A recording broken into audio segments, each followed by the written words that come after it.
நம்மளோட பானிபூரி வியாபாரம் எவ்ளோ நல்லா ஓடும்னா நீங்க பாத்துக்கிட்டே இருப்பீங்கன்னு அன்னைக்கே நான் சொன்னேன்.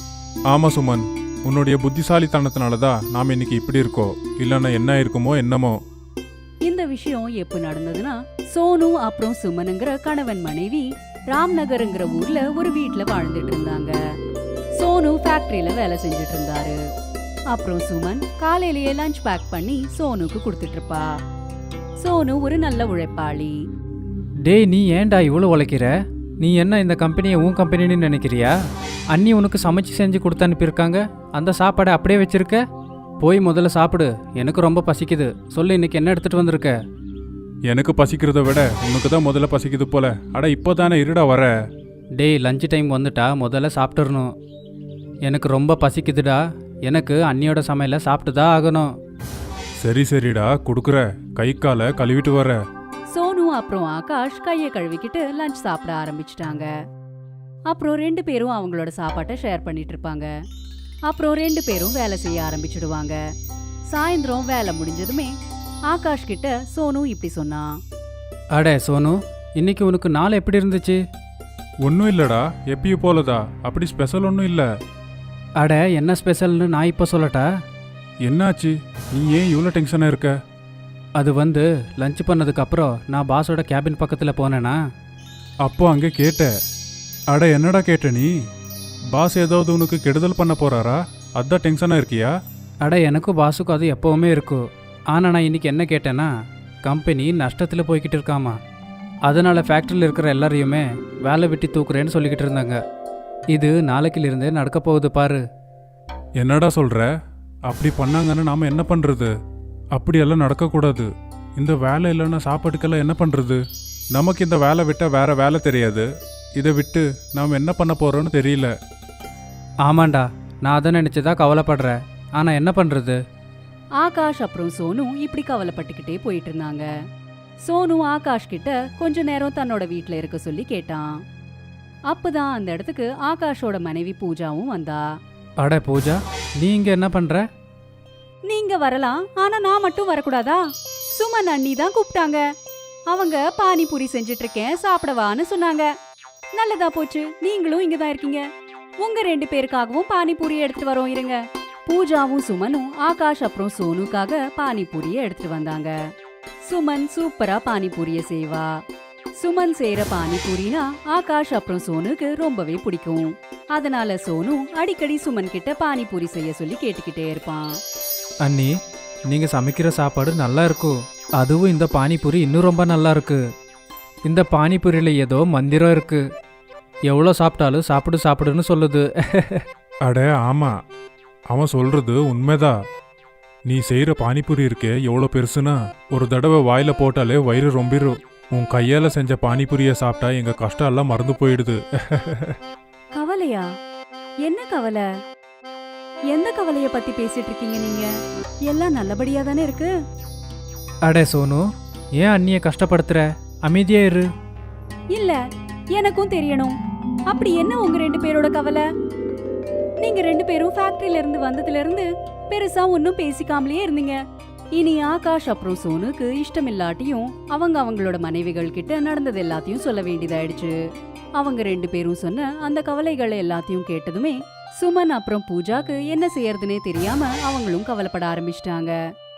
சில நாட்களுக்கு அப்புறம் அவங்க வேலை செஞ்சுட்டு இருக்கிற ஃபேக்டரி க்ளோஸ் ஆயிடுச்சு. இப்போ நாம என்ன செய்யறது? உங்களோட வேலையும் போயிடுச்சு. கொஞ்சம் கொஞ்சமா சாப்பாடு பொருளும் கம்மி ஆயிட்டு இருக்கு. வேலை தேடிக்கிட்டு தான் இருக்க.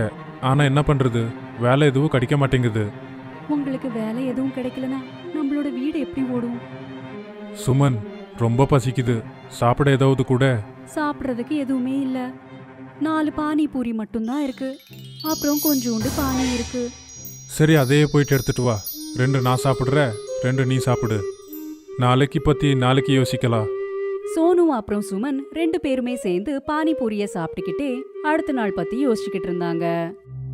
அப்ப சுமன் திடீர்னு ஏந்திரிச்சா. என்னாச்சு? நீ பானிபூரி சாப்பிடும்போது ஏன் நின்ன? உங்களுக்கு சரியா படுமா தெரியல, ஆனா எனக்கு ஒரு ஐடியா வந்திருக்கு. என்ன விஷயம்? உங்க எல்லாருக்குமே நான் செய்யற பானிபூரினா ரொம்பவே பிடிக்கும் தானே? நான் என்ன சொல்ல வரேனா, நானே பானிபூரிய செஞ்சு மார்க்கெட்ல விக்கலாம் இல்ல? நீ சொல்ற ஐடியா நல்லதா இருக்கு. நீ செய்யற பானிபூரி நல்லா இருக்கும், அதனால கண்டிப்பா விற்கும். ஆனா அதுக்கு பணத்துக்கு என்ன பண்றது? நீங்க ஏன் கவலைப்படுறீங்க? நீங்க தான் எனக்காக தங்கத்தோடுகளை வாங்கினீங்கல்ல, அது இன்னைக்கு நம்மளுக்கு உதவும். இல்ல இல்ல, உன்னுடைய நகையெல்லாம் விற்க முடியாது. நகைகள் இப்படிப்பட்ட நேரங்கள்ல தான் உதவும். நமக்கு சாப்பிடறதுக்கே சாப்பாடு இல்லாத போது இந்த தங்க நகையை வச்சுக்கிட்டு என்ன பண்றது? சுமன் அப்புறம் சோனு தோடுகளை வித்து பானிபூரிக்கு தேவையான பொருட்களை வாங்கினாங்க. அப்புறம் சுமன் தன்னோட கையாலேயே பானிபூரிக்கு தேவையானதெல்லாம் தயார் செஞ்சா. அப்புறம் சோனுவும் சுமனும் மார்க்கெட்டுக்கு அவங்களோட பானிபூரியை விற்கிறதுக்காக போனாங்க.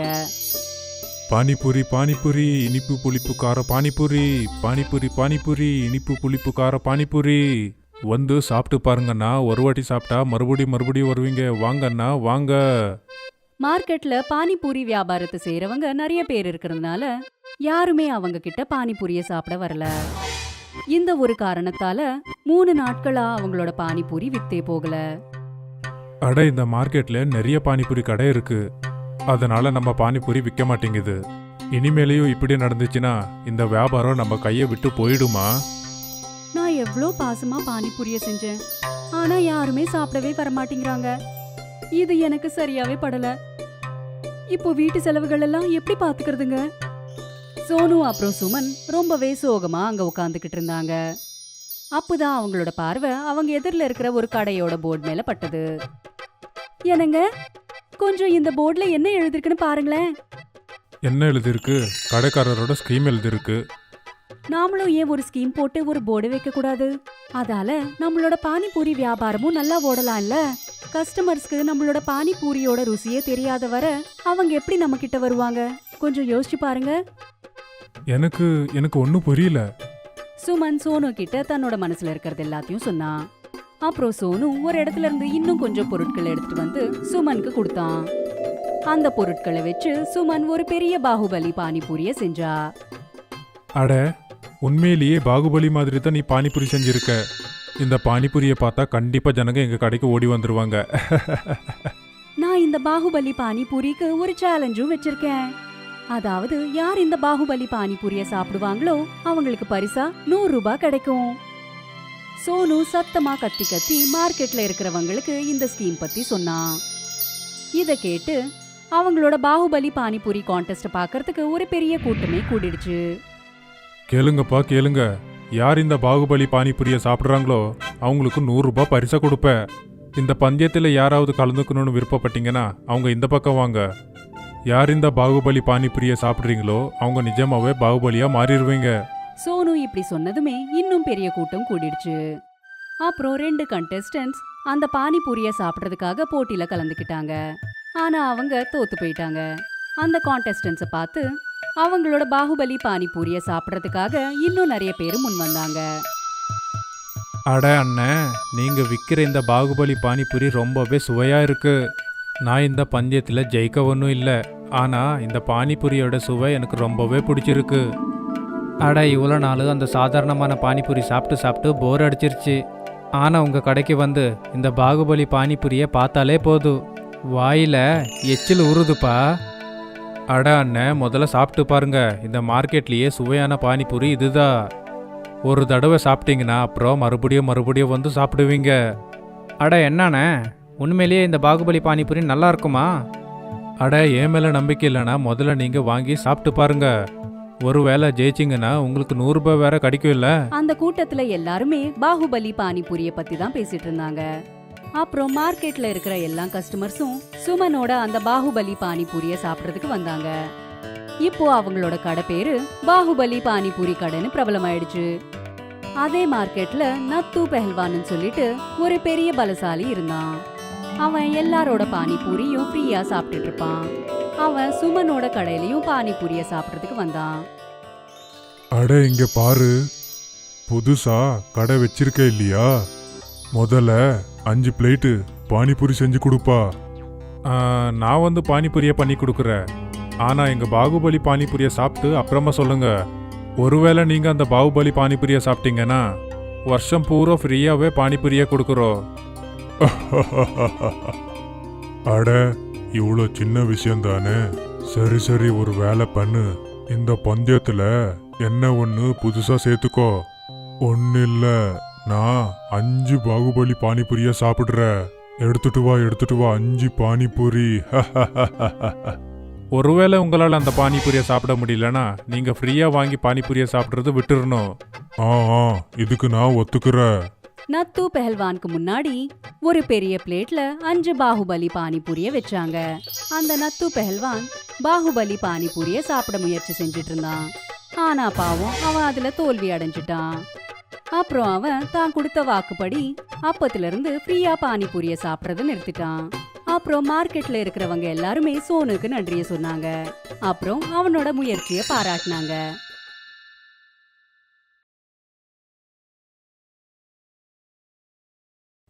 அப்துல் ஒரு பிரமாதமான சமையல்காரர்.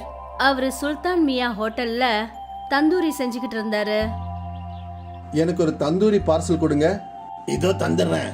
அப்துல் என்ன, உங்க கையால செய்யற தந்தூரியை பத்தி சொல்லவே தேவையில்ல. நானும் நிறைய ஹோட்டல்ல தந்தூரி சாப்பிட்டிருக்கேன். ஆனா உங்க கையில இருக்கிற கைப்பக்குவம் வேற எங்கேயுமே கிடையாதுண்ணே. நன்றி. என்னுடைய தந்தூரி உங்களுக்கு பிடிச்சிருக்கே, அதுவே சந்தோஷம். அப்துல் பல வருஷங்களா இதே ஹோட்டல்ல தான் வேலை பார்த்துட்டு இருந்தாரு. எல்லாமே நல்லபடியா போயிட்டு இருந்தது. அப்புறம் ஒரு நாள் சுல்தான் மியாவோட பையன் ஹப்சல் ஹோட்டலை பாத்துக்கிற பொறுப்பை ஏத்துக்கிட்டான். தம்பி, உங்க ஹோட்டல் தந்தூரி உண்மையிலேயே சூப்பரு.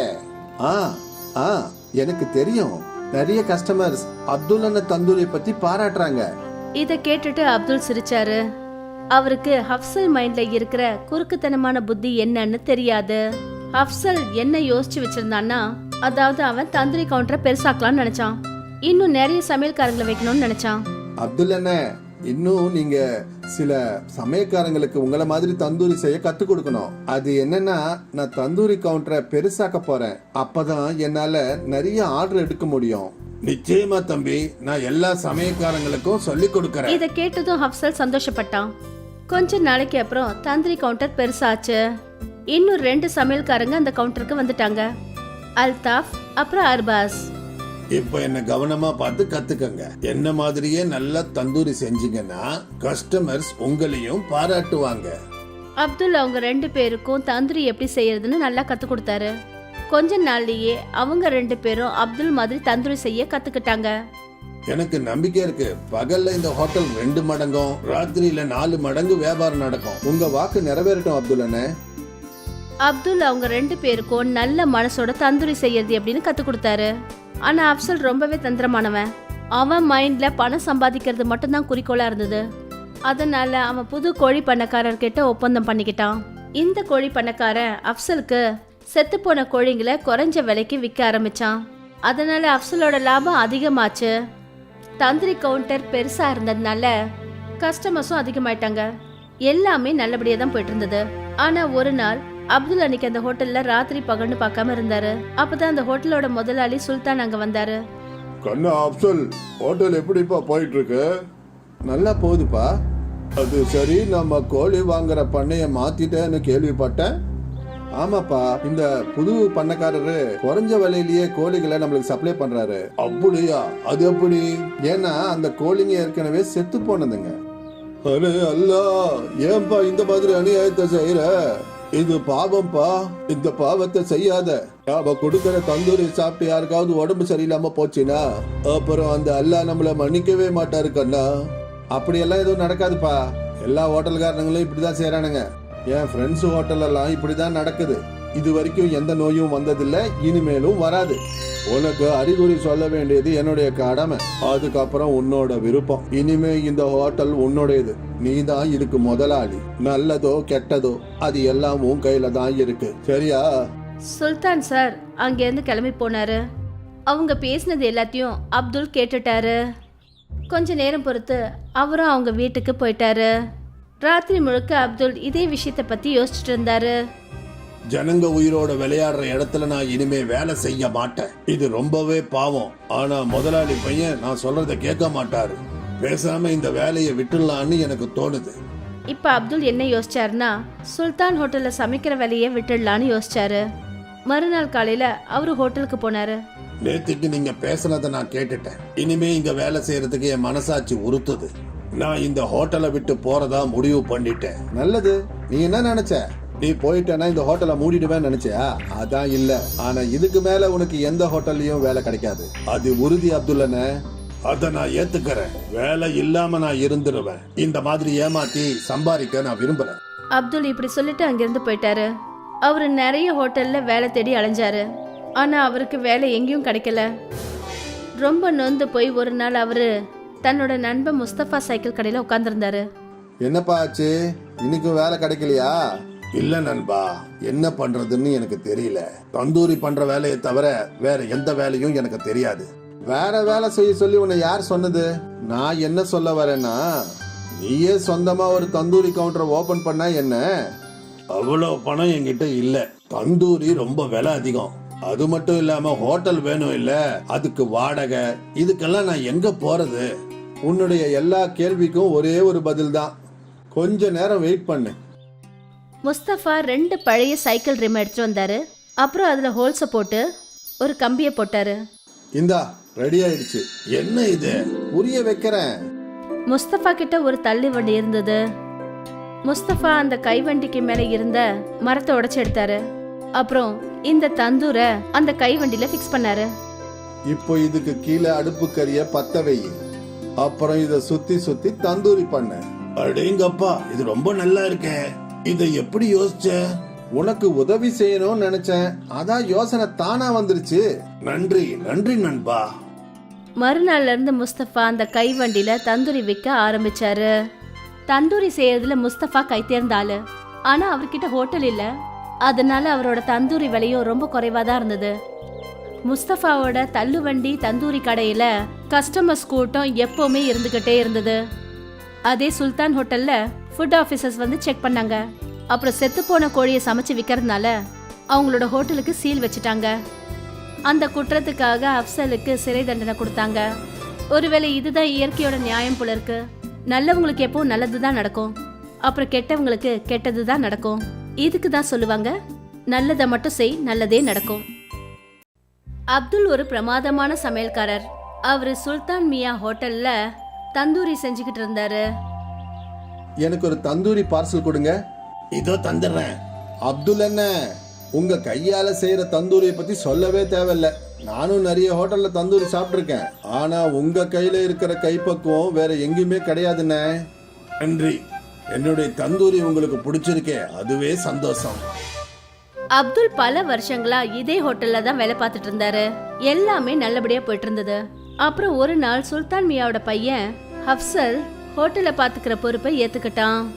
தம்பி, உங்க ஹோட்டல் தந்தூரி உண்மையிலேயே சூப்பரே. எனக்கு தெரியும். நிறைய கஸ்டமர்ஸ் அப்துல் அண்ணன் தந்தூரியை பத்தி பாராட்டுறாங்க. இத கேட்டுட்டு அப்துல் சிரிச்சாரு. அவருக்கு அப்சல் மைண்ட்ல இருக்கிற குறுக்குத்தனமான புத்தி என்னன்னு தெரியாது. அப்சல் என்ன யோசிச்சு வச்சிருந்தான்னா, அதாவது அவன் தந்தூரி கவுண்டரை பெருசாக்கலாம்னு நினைச்சான். இன்னும் நிறைய சமையல்காரங்களை வைக்கணும்னு நினைச்சான். அப்துல் அண்ணன், இன்னும் நீங்க சில சமயக்காரங்களுக்கு உங்களை மாதிரி தந்தூரி செய்ய கத்து கொடுக்கணும். அது என்னன்னா, நான் தந்தூரி கவுண்டரை பெருசாக்க போறேன். அப்பதான் என்னால நிறைய ஆர்டர் எடுக்க முடியும். நிச்சயமா தம்பி, நான் எல்லா சமயக்காரங்களுக்கும் சொல்லி கொடுக்கறேன். இத கேட்டதும் அப்சல் சந்தோஷப்பட்டான். கொஞ்ச நாளைக்கு அப்புறம் தந்தூரி கவுண்டர் பெருசாச்சு. இன்னும் 2 சமையல்காரங்க அந்த கவுண்டருக்கு வந்துட்டாங்க, அல்தாஃப் அப்புறம் அர்பாஸ். இப்ப என்ன கவனமா பார்த்து கத்துக்கங்க. என்ன மாதிரியே நல்லா தந்தூரி செஞ்சீங்கன்னா கஸ்டமர்ஸ் உங்களையும் பாராட்டுவாங்க. அப்துல் அவங்க 2 பேருக்கும் தந்தூரி எப்படி செய்யறதுன்னு நல்லா கத்து கொடுத்தாரு. கொஞ்ச நாள்லயே அவங்க 2 பேரும் அப்துல் மாதிரி தந்தூரி செய்ய கத்துக்கிட்டாங்க. எனக்கு நம்பிக்கை இருக்கு, பகல்ல இந்த ஹோட்டல் 2 மடங்கும், ராத்திரியில 4 மடங்கு வியாபாரம் நடக்கும். உங்க வாக்கு நிறைவேறட்டும் அப்துல் அண்ணே. அப்துல் அவங்க 2 பேருக்கும் நல்ல மனசோட தந்தூரி செய்யறது எப்படின்னு கத்து கொடுத்தாரு. ஆனா அப்சல் ரொம்பவே தந்திரமானவன். அவன் மைண்ட்ல பணம் சம்பாதிக்கிறது மட்டும்தான் குறிக்கோளா இருந்தது. அதனால அவன் புது கோழி பண்ணக்காரர்கிட்ட ஒப்பந்தம் பண்ணிக்கிட்டான். இந்த கோழி பண்ணக்காரன் அப்சலுக்கு செத்து போன கோழிங்களை குறைஞ்ச விலைக்கு விற்க ஆரம்பிச்சான். அதனால அப்சலோட லாபம் அதிகமாச்சு. தந்தூரி கவுண்டர் பெருசா இருந்ததுனால கஸ்டமர்ஸும் அதிகமாயிட்டாங்க. எல்லாமே நல்லபடியா தான் போயிட்டு இருந்தது. ஆனா ஒரு நாள் அப்துல் அன்னைக்கு அந்த ஹோட்டல்ல ராத்திரி பகல்னு பார்க்காம இருந்தாரு. அப்பதான் அந்த ஹோட்டலோட முதலாளி சுல்தான் அங்க வந்தாரு. கண்ணா அப்சல், ஹோட்டல் எப்படிப்பா போயிட்டு இருக்கு? நல்லா போகுதுப்பா. அது சரி, நம்ம கோழி வாங்குற பண்ணைய மாத்திட்டேன்னு கேள்விப்பட்டேன். ஆமாப்பா, இந்த புது பண்ணக்காரரு குறைஞ்ச விலையிலேயே கோழிகளை நம்மளுக்கு சப்ளை பண்றாரு. அப்படியா? அது எப்படி? ஏன்னா அந்த கோழிங்க ஏற்கனவே செத்து போனதுங்க. அரே அல்லா, ஏன்பா இந்த மாதிரி அநியாயத்தை செய்யற? இது பாவம்பா, இந்த பாவத்தை செய்யாத. அவ கொடுக்கற தந்தூரி சாப்பிட்டு யாருக்காவது உடம்பு சரியில்லாம போச்சுன்னா அப்புறம் அந்த அல்லா நம்மள மன்னிக்கவே மாட்டாரு கண்ணா. அப்படியெல்லாம் எதுவும் நடக்காதுப்பா.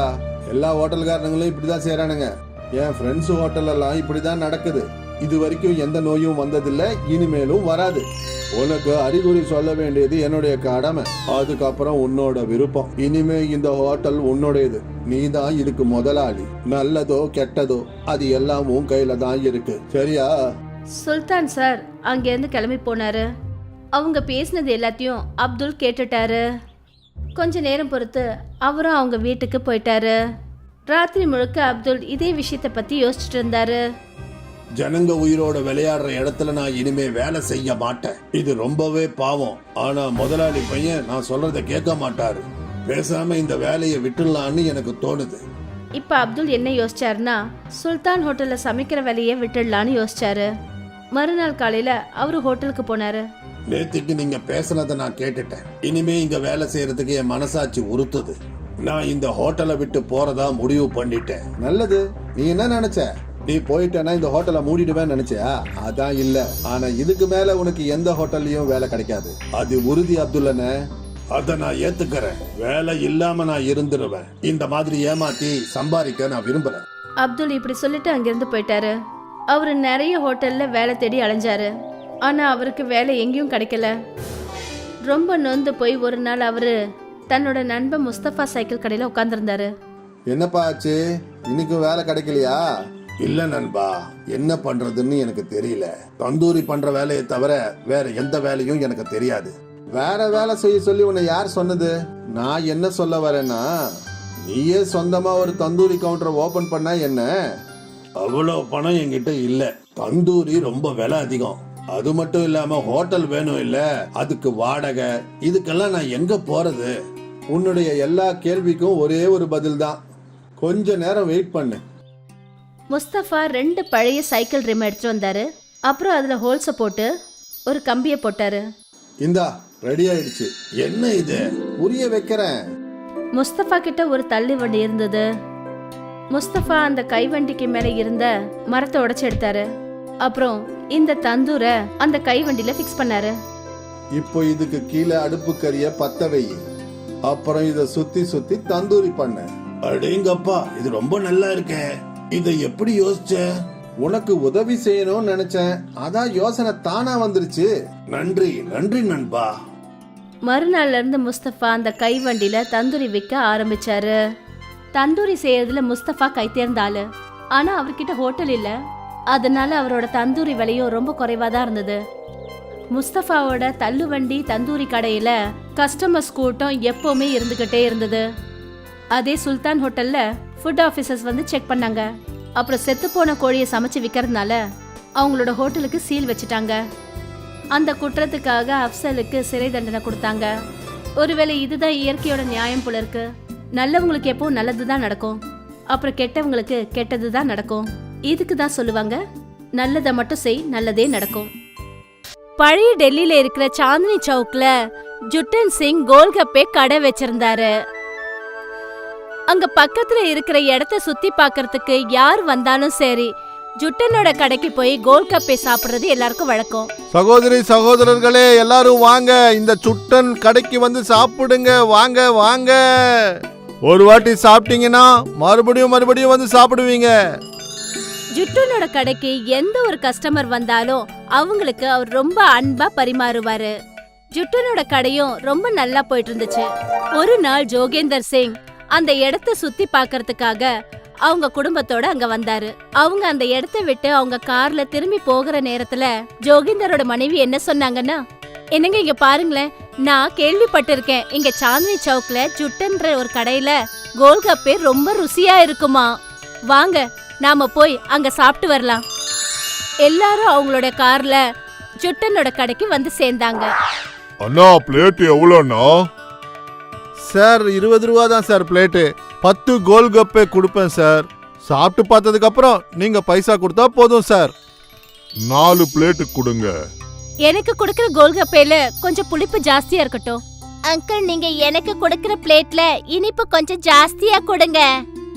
அங்கிள், என்னோட பிளேட்ல சன்னா ஜாஸ்தியா வைங்க.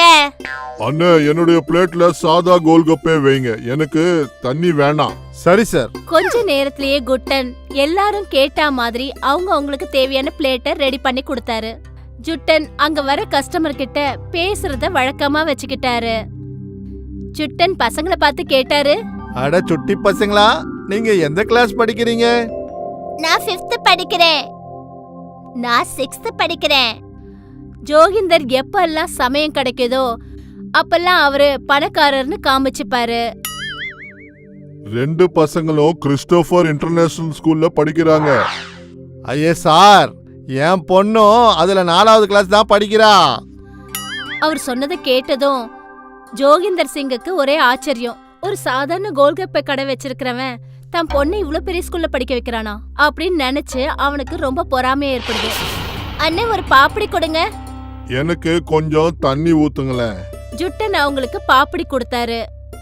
அப்புறம் ஜோவிந்தரோட பிளேட்ல தண்ணிய கொடுக்கும்போது அந்த கோல்கப்பையோட தண்ணி ஜோகிந்தர் சிங்கோட சட்டையில பட்டுடுச்சு. அடடடடட, இப்படி நடந்துடுச்சே, என்ன மன்னிச்சிருங்க ஐயா. தெரியாம தண்ணி உங்க சட்டு மேல விழுந்துடுச்சு. எவ்வளவு தைரியம் இருந்தா என் சட்டு மேலேயே தண்ணி ஊத்துவியா? உனக்கு தெரியுமா நான் யாருன்னு? நான் இந்தியன் கவர்மெண்டோடைய ஸ்வச்ச பாரத் அதிகாரி. நீ என்னுடைய ஷர்ட்டை துவைச்சு கொடுக்கணும். இதுல இருக்கிற கரையும் நீ தான் எடுத்து கொடுக்கணும். அட என்ன சார், இவ்வளோ சின்ன விஷயத்துக்கு இவ்வளோ கோவப்படுறீங்களே. என்ன மன்னிச்சிருங்க ஐயா, தயவு செஞ்சு என்ன மன்னிச்சிருங்க. உங்க ஷர்ட்ல விழுந்த கரைய நான் எப்படியாவது எடுத்து கொடுத்துடுறேன். ஆனா ஜோகிந்தர் அவர் சொன்ன எந்த பேச்சையுமே கேட்கல. உடனே அவரோட காரை எடுத்துக்கிட்டு அங்கிருந்து போயிடுறாரு. அன்னைக்கு ராத்திரி ஜுட்டன் தன்னோட வீட்டுக்கு வந்த போது அவரோட மனைவி கேக்குறாங்க, அட என்னங்க ஆச்சு, ஏன் ஒரு மாதிரியா இருக்கீங்க? ஏன் பக்கத்துல எலுமிச்சை ஜூஸ் கடை போடுவாங்களே பசந்தி, அவங்க இன்னைக்கு வரவே இல்லையா? இல்ல, வரல. அந்த எலுமிச்சை கடை போடுறவங்க இன்னைக்கு வரவே இல்ல.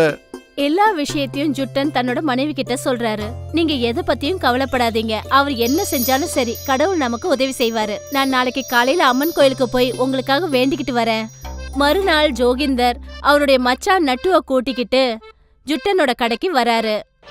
ஜோகிந்தர் நட்டு கிட்ட என்ன சொன்னார்னா, இங்க பாரு நட்டு, உனக்கு நான் எல்லா சாமானையும் வாங்கி தரேன். நான் சொல்ற மாதிரி நீ ஒரு வேலை செய்யணும். நான் சொல்றது நல்லா கேளு. நீ போய் ஒரு கோல்கப்பே கடைய போடணும். அந்த சுட்டனுடைய பிசினஸ நீ கெடுக்கணும். மறுநாள் நட்டு ஜுட்டன் கடைக்கு பக்கத்துல ஒரு கோல்கப்ப கடைய வச்சுக்கிட்டு நிக்கிறாரு. கொஞ்ச நாள்லயே ஜுட்டனோட வருமானம் முதல்ல விட பாதி ஆயிடுச்சு. ஒரு நாள் ராத்திரி ஜுட்டன் அவங்க வீட்டுக்கு போய் அவரோட மனைவி கிட்ட சொல்றாரு, இப்போ எனக்கு ஒண்ணுமே புரியலையே. நான் என்ன பண்றது? என்னுடைய வருமானம் கம்மியாகிட்டே போகுது. ஸ்கூல்ல என்னுடைய பொண்ணை எப்படிதான் நான் படிக்க வைக்கிறது? நீங்க கவலைப்படாதீங்க, இப்ப 1 மாசம் தானே ஆச்சு. நாம இன்னும் உழைக்கலாங்க. நம்ம கடையில கோல்கப்பேவை இன்னும் ருசியா செய்யலாங்க. அந்த நட்டுவும் எவ்வளவு நாளைக்கு தான் நம்ம முன்னாடி நின்னுகிட்டே இருப்பான்? நாம நம்ம பிசினஸ்ல கவனமா இருக்கணும். அப்பதான் நாம ஜெயிக்க முடியும். அந்த நட்டோட முகத்திலையும் கரி பூச முடியும். நட்டு ஜோவிந்தர் வீட்டுக்கு போய் எல்லா விஷயத்தையும் சொல்றான். நம்ம கடைய நடத்த முடியலன்னா அந்த கடைய நாம மூட வேண்டியதா இருக்கும். அதனால நீ என்ன பண்றீன்னா சேர் வாங்கி போடு. அதே மாதிரி வண்ண வண்ண விளக்குகளை போடு. அதே மாதிரி ஒரு ரிசப்ஷனிஸ்டையும் போடு. அதுக்கப்புறம் எல்லாரும் வருவாங்க. ஆமா ஐயா, நீங்க சொல்றது எல்லாமே ரொம்ப நல்லாவே இருக்குது. நீங்க சொன்ன மாதிரியே நான் இப்போ அந்த வேலையை செஞ்சிடுறேன். ஜோவிந்தர் நிறைய பணம் செலவு பண்ணி ஜுட்டன் கடைக்கு பக்கத்துல இருக்கிற ஒரு கடையை விலைக்கு வாங்குறாரு. அந்த கடையில ரொம்ப வசதியான சேர், அப்புறம் விதவிதமான லைட்ஸ், அதுவும் இல்லாம ஒரு ரிசப்ஷனிஸ்டும் வைக்கிறாரு. நட்டு கடைக்கு வர கொஞ்சம் கஸ்டமர்ஸ் வெளியில வந்து என்ன பேசிக்கிறாங்கன்னா, இந்த கடையில ரிசப்ஷனிஸ்ட் நல்லா இருக்குது, ஆனா கடையில கோல்கப்பே நல்லாவே இல்லையா. வாழ்க்கையில நான் சாப்பிட்டதே இல்லை. நிறைய நாட்கள் போனதுக்கு அப்புறம் நட்டுவோட கடை காலியாவே இருக்கு. ஒரு நாள் ராத்திரி ஜோவிந்தரும் நட்டுவும் அவங்க கடையில உட்காந்து பேசிக்கிறாங்க. ரொம்ப கவலையா இருக்கிறாங்க. ஜுட்டன் தன்னுடைய வேலையை முடிச்சிட்டு அவங்களோட கடைக்கு போறாரு. ஜோவிந்தர் கிட்ட சொல்றாரு, ஐயா, இந்த மாதிரி கடையை நடத்தினா உங்களால பிசினஸ் பண்ணவே முடியாது. நான் ஏன் சொல்ல வரேன்னா, நல்லா இருக்கிற சரக்க போடணும். அப்பதான் இந்த கிராமத்துல இருக்கிறவங்க எல்லாம் வந்து நல்லா சாப்பிடுவாங்க. அப்பதான் உங்க கடை நல்லா ஓடும் ஐயா. இது உங்களுக்கு புரியாம நீங்க இந்த கடையை இங்க போட்டிருக்கீங்க. நீ சரியாதான் சொன்ன சுட்டன். நீ உன்னுடைய பொண்ணை இவ்வளோ பெரிய ஸ்கூல்ல படிக்க வைக்கிறேன்னு சொன்ன உடனே எனக்கு பொறாம வந்துடுச்சு. நான் தப்பு பண்ணிட்டேன், என்னை மன்னிச்சிடு. நான் இந்த மாதிரி கெட்ட வேலையை செஞ்சிருக்கவே கூடாது. இப்ப நான் ரியலைஸ் ஆயிட்டேன், சின்ன பிசினஸா இருந்தாலும் நடத்துறது ரொம்ப கஷ்டம்னு. படிக்கிறதுல உங்க பொண்ணா இருந்தான்னா என் பொண்ணா இருந்தான்னா அவங்க நல்லா படிக்கணும். அதுதான் எல்லாருக்குமே நல்ல விஷயம். ஜோகிந்தர் அந்த கடையை மூடிட்டு நட்டுவை கூட்டிக்கிட்டு அந்த இடத்த விட்டே அவர் போயிடுறாரு. இப்ப ஜுட்டனோட கடை மறுபடியும் நல்லபடியா போக ஆரம்பிச்சது.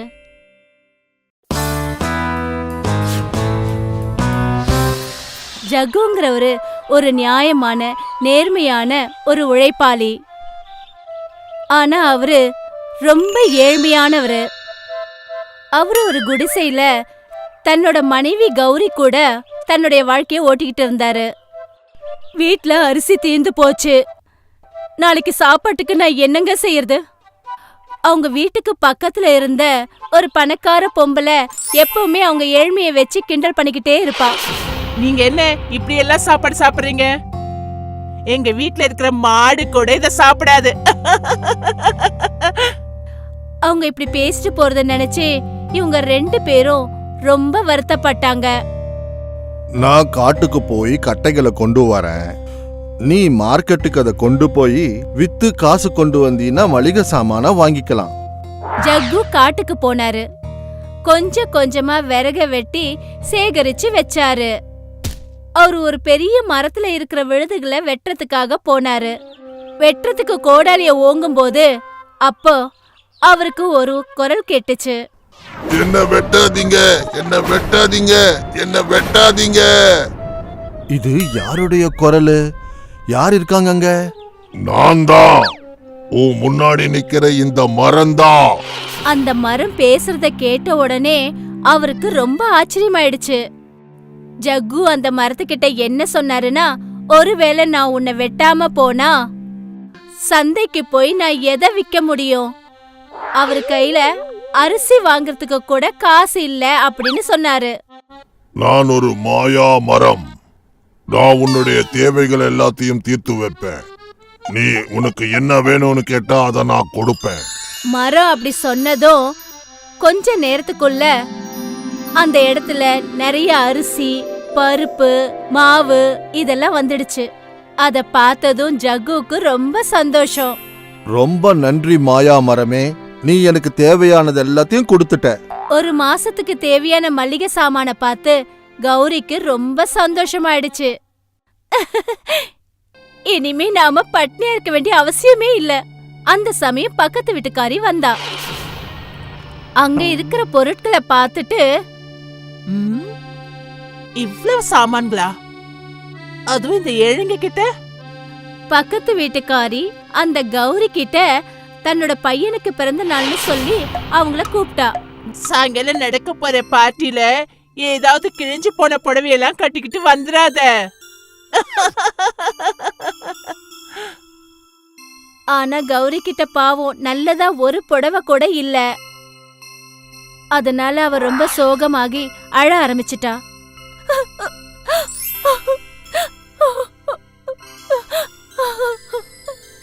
அழுவாத கௌரி. கவலையில இருக்கிற இந்த ஜக்கு புது சேலை வாங்கறதுக்கு என்ன பண்ண முடியும்?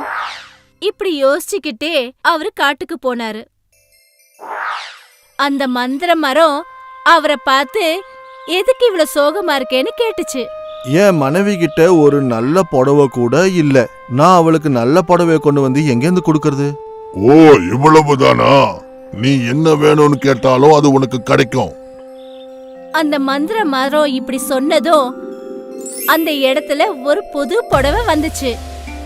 ஜக்கு அந்த புது புடவைய பார்த்ததும் ரொம்ப சந்தோஷப்பட்டாரு. அவர் அந்த மரத்துக்கு தன்னோட நன்றிய சொல்லிட்டு அந்த புடவைய தன் கையில எடுத்துக்கிட்டு அவர் வீட்டுக்கு போயிட்டாரு. புது புடவைய பார்த்ததும் கௌரிக்கு ரொம்ப சந்தோஷம். அந்த புது புடவைய கட்டிக்கிட்டு அவ ஜக்கு கூட சேர்ந்து பக்கத்து வீட்ல நடக்கிற பார்ட்டிக்கும் போனா. கௌரி அழகான புடவை கட்டியிருக்கிறத பார்த்துட்டு அந்த பார்ட்டிக்கு வந்த எல்லா விருந்தாளிகளும் கௌரிய பாராட்டுனாங்க. இந்த புடவையில பாக்குறதுக்கு நீ ரொம்ப அழகா இருக்க. கௌரிய எல்லாரும் பாராட்டுறத பார்த்து அந்த பக்கத்து வீட்டுக்காரிக்கு பொறாம ஜாஸ்தி ஆயிடுச்சு. நான் என்ன நினைச்சேன்னா, எல்லாரும் இவங்களோட ஏழ்மைய பார்த்து எல்லாரும் அவளை கிண்டல் பண்ணுவாங்கன்னு நினைச்சேன். ஆனா இவங்க எல்லாரும் என்னடனா இவள பாராட்டிக்கிட்டு இருக்காங்க. பொறாம பிடிச்ச அந்த பக்கத்து வீட்டுக்காரி அவளோட தங்க வளையல மறைச்சு வச்சுட்டா. அப்புறம் கௌரி தான் அந்த தங்க வளையல திருடிட்டான்னு பழி அவ மேல போட்டுட்டா. அது மட்டும் இல்லாம எல்லாரும் முன்னாடியும் அவளை அவமானப்படுத்தி பேசுனா. பாருங்க பாருங்க, இந்த கௌரி என்னுடைய வளையல திருடிட்டா.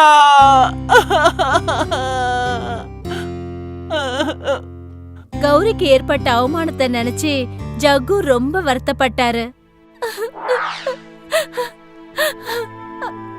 அவ்வளவு விலையுயர்ந்த வளையல நம்மளால எப்படி திருப்பி கொடுக்க முடியும்? வருத்தத்தோட காட்டுக்கு போய் ஜக்கு அந்த மந்திர மரத்துக்கிட்ட நடந்த எல்லா விஷயத்தையும் சொன்னாரு. அழுதுட்டு சொன்னாரு, அவ்வளோ விலை உயர்ந்த வளையல நான் எங்கேருந்து கொண்டு வந்து கொடுப்பேன்? அந்த மரம் சிரிச்சது. அப்புறம் சொல்லுச்சு, அட இதுதான் விஷயமா? உனக்கு என்ன தேவையோ நிச்சயம் அது கிடைக்கும். அப்புறம் அந்த இடத்துல 2 அழகான தங்க வளையல் வந்துச்சு. அத பார்த்துட்டு ஜக்கு சந்தோஷத்துல அப்படியே குதிக்க ஆரம்பிச்சிட்டாரு. மறுபடியும் அந்த மரத்துக்கிட்ட ஜக்கு என்ன பண்ணாருன்னா, உதவி செஞ்சதுக்காக தன்னோட நன்றிய சொன்னாரு. அந்த வளையல எடுத்துக்கிட்டு அவர் அங்கிருந்து கிளம்பிட்டாரு. ஜகுவும் கௌரியும் பக்கத்து வீட்டுக்காரிக்கிட்ட அந்த வளையல கொடுத்தாங்க. எங்களால தப்பு நடந்து போச்சு, இதோ உங்களுடைய வளையல். அந்த வளையல பார்த்துட்டு பக்கத்து வீட்டுக்காரி பயங்கரமா அதிர்ச்சி ஆயிட்டா. நான் என்னுடைய வளையல எப்பவும் ஒளிச்சு வச்சுட்டேனே, அப்புறம் எப்படி இந்த ஏழைங்க கிட்ட இந்த வளையல் கிடைச்சிருக்கோ? ஏதோ ரகசியம் இருக்கு, அத நாம எப்படியாவது தெரிஞ்சுக்கணும். கௌரி ஜகு கிட்ட கேட்டா, தங்க வளையல்களை நீங்க எங்க இருந்து எப்படி வாங்கிட்டு வந்தீங்கன்னு கேட்டா. காட்டுல ஒரு மாயா மரம் இருக்கு, அதுதான் எனக்கு இந்த வளையல கொடுத்தது. அந்த புடவை அந்த மளிகை சாமான கூட மரம் தான் கொடுத்தது. ஜக்கு சொன்னது எல்லாத்தையும் அந்த பக்கத்து வீட்டுக்காரி கேட்டுட்டா. அப்படியா? இதுதான் ரகசியமா? அப்படின்னா நானும் அந்த மந்திர மரத்துக்கிட்ட தங்கம், வெள்ளி, வைரம், வைடூரியம் எல்லாத்தையும் கேட்டு அதுகிட்ட இருந்து வாங்கி ரொம்ப பெரிய பணக்காரியா ஆயிடுவேன். மறுநாள் அந்த ஜகுவை பின்தொடர்ந்து அந்த பக்கத்து வீட்டுக்காரி போனா. அந்த மரம் கிட்ட வரைக்கும் போயிட்டா. அந்த இடத்துல ஜக்கு அந்த மரத்துக்கிட்ட பேசுறது எல்லாத்தையுமே அவ தூரமா நின்னு கவனிச்சா. ஜக்கு அந்த இடத்த விட்டு போனதுக்கு அப்புறம் அந்த பக்கத்து வீட்டுக்காரி அந்த மரத்துக்கிட்ட போனா. மந்திர மரமே, இங்க பாரு, நான் கேக்குறது எல்லாத்தையும் உடனே நீ கொடுத்தாகணும். அப்படி அவ கேட்ட உடனே அந்த மரம் என்ன பண்ணுச்சுன்னா, அவ கேட்ட மாதிரி தங்க நெக்லஸ் அந்த இடத்துல கொடுத்துச்சு. பக்கத்து வீட்டுக்காரி இத பார்த்துட்டு சந்தோஷத்துல பைத்தியமாயிட்டா. ஆனா அந்த நெக்லஸ் அவ கழுத்துல போட்ட உடனேயே அந்த நெக்லஸ் பாம்பா மாறிடுச்சு. அவ அந்த பாம்பை பார்த்துட்டு பயந்து கத்த ஆரம்பிச்சிட்டா. அவ அந்த பாம்பை கழுத்துல இருந்து தூக்கி போட்டுட்டா. அப்புறம் அவ அந்த மந்திர மரத்தை பார்த்து கேட்டா, எதுக்காக பாம்பை கொடுத்தேன்னு. ஆனா ஜகுக்கு மட்டும் அவர் ஆசைப்பட்ட பொருட்கள் எல்லாத்தையும் கொடுத்தேன்னு கேட்டா. அதுக்கு அந்த மரம் என்ன சொல்லுச்சுன்னா, ஜகு பாவம், அவருக்கு தேவையான பொருட்களை மட்டும்தான் கேட்டாரு, அது அவருக்கு ரொம்ப அவசியமான பொருட்கள்னு சொல்லுச்சு. ஆனா பக்கத்து வீட்டுக்காரி பேராசைப்பட்டு பொருட்களை கேட்க ஆரம்பிச்சிட்ட, பேராசை பெரும் நஷ்டங்கிற மாதிரி உனக்கு பாம்பை கொடுத்தேன்னு சொல்லுச்சு. இத கேட்டதுக்கு அப்புறம் அந்த பக்கத்து வீட்டுக்காரி ரொம்ப கோவமாயிட்டா. நான் உன்னை எரிக்க போறேன். பக்கத்து வீட்டுக்காரி என்ன பண்ணான்னா நெருப்பு எடுத்துட்டு வந்து அந்த மரத்தை எரிக்கிறதுக்காக முயற்சி பண்ணா. ஆனா அந்த மரம் எரியவே இல்ல. அதுக்கு பதிலா பக்கத்து வீட்டுக்காரி கட்டியிருந்த சேலையில நெருப்பு எரிய ஆரம்பிச்சிடுச்சு. அவ தன்னை காப்பாத்திக்கிறதுக்காக இங்கேயும் அங்கேயும் பயந்து ஓட ஆரம்பிச்சா.